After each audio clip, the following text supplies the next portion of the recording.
Magandang araw sa lahat.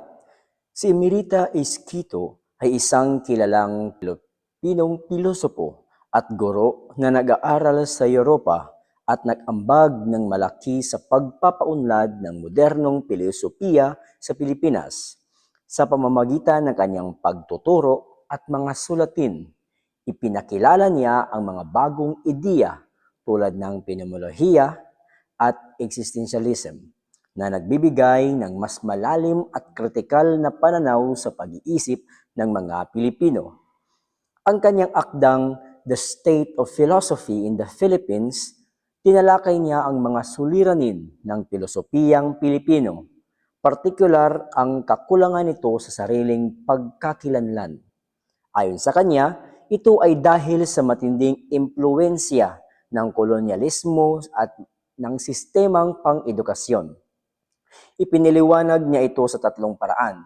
Una, noong unang panahon ng Espanyol, nakatuon ang pilosopiya sa pagsunod at pagsasaulo ng mga aral sa halip na sa malayang pag-iisip at kritikal na pagsusuri.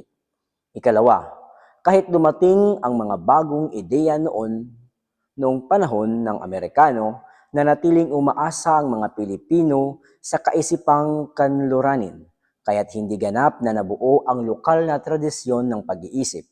Ikatlo, may kakulangan sa pananaliksik, publikasyon at suporta, kaya madalas na tinuturing ang filosofiya bilang hindi praktikal at hiwalay sa pang-araw-araw na buhay.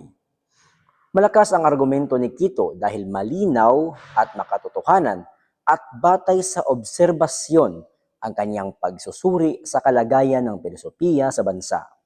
Ipinapakita niya kung paano ang kasaysayan at istruktura ng edukasyon ay naghubog sa isip ng mga Pilipino at nakapigil sa pag-unlad ng isang sariling malayang tradisyon ng filosofiya.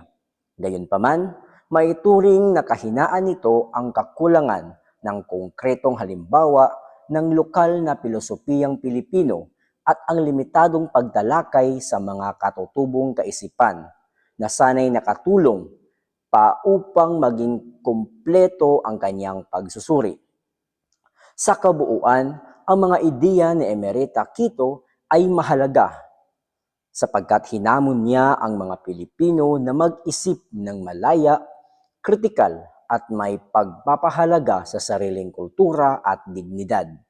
Ang kanyang gawa ay paalala na ang filosofiya ay hindi lamang teorya, kundi